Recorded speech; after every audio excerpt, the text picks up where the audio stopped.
हैं कि वो एरिया जहां डोमिनेंस नहीं था फोर्सेस का, जहां से आतंकवाद को खाद पानी मिलता था, ऑक्सीजन मिलती थी, उसको भी हम ठीक कर दें तो 5 कंपनी हम मंगा लेंगे, तो क्या गुनाह कर रहे हैं? लेकिन एक बात का हम भरोसा देते हैं, किसी भी बेगुनाह व्यक्ति के खिलाफ न फोर्सेस, न सीएपीएफ, न जम्मू कश्मीर पुलिस, अगर कुछ भी होगा तो कानून के दायरे में उनके खिलाफ भी सख्त कार्रवाई की जाएगी। ये मैं पब्लिकली कर रहा हूँ।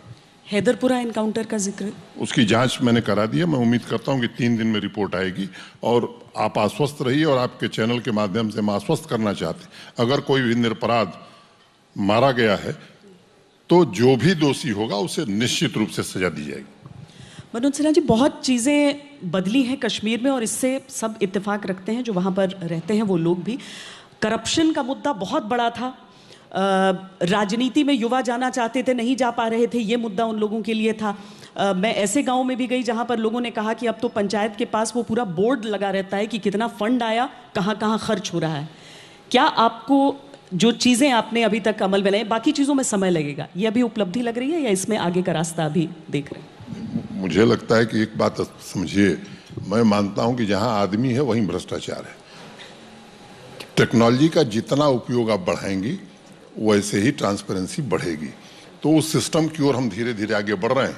और मैं जम्मू कश्मीर देश के बाहर तो है नहीं, तो मैं उम्मीद करता हूं कि ऊपर के लेवल पर जिस तरह से चीज़ें बदली हैं, धीरे धीरे नीचे भी बदल जाएंगी। देश के अलग अलग हिस्सों से आए लोगों को जिस तरह से टारगेट किया गया, हालांकि उसके बाद अंकुश भी लगाया गया, आपने सही कहा कि अतिरिक्त बलों को बुलाया ही जाएगा अगर शांति व्यवस्था चाहिए, पर क्या उस हिसाब से लोग निश्चिंत रहें? बाकी लोग जो चाहते हैं वहां जाएं, कुछ छोटा मोटा काम करें, क्या वो आराम से शांति से जा सकते हैं? मैं आश्वस्त कर रहा हूं देश को कि आप आइए, आपका स्वागत है, आपकी सुरक्षा की जिम्मेदारी हमारी होगी।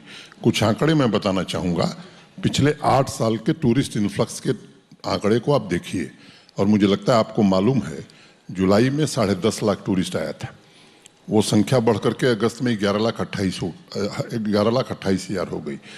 आगे सितंबर में 12 लाख क्रॉस कर गया, और नवंबर का जो अंतिम डाटा है वो 13,46,000 लोग आए हैं।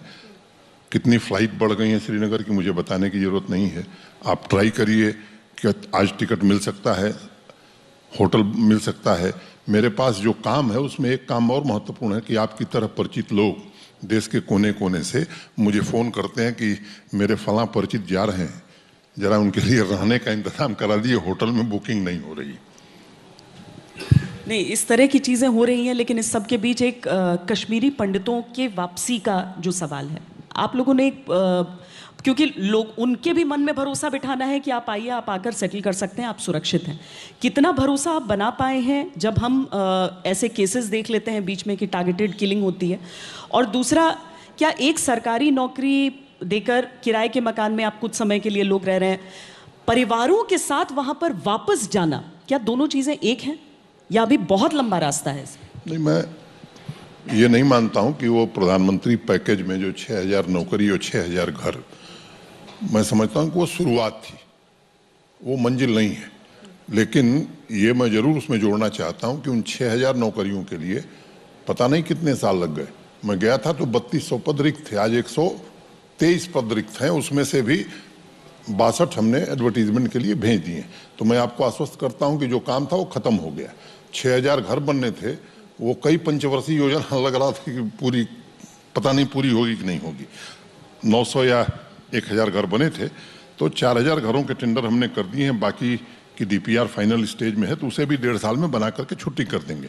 लेकिन मैं मानता हूं कि केवल इसके कारण कश्मीरी पंडित बसेगा, ऐसा नहीं है, ऐसा नहीं है। उसके उपाय भी किए गए हैं, किए जा रहे हैं, और मुझे लगता है, मैं आश्वस्त हूं कि जो उपाय हो रहे हैं उसके कारण ये स्थिति बनेगी कि लोग आकर के रह सकें। और कुछ चीज़ें हैं जिसे मैं आज यहाँ चर्चा नहीं करना चाहता हूँ, लेकिन 3 महीने के बाद जरा बर्फबारी ख़त्म हो जाए तो मुझे लगता है देश जान जाएगा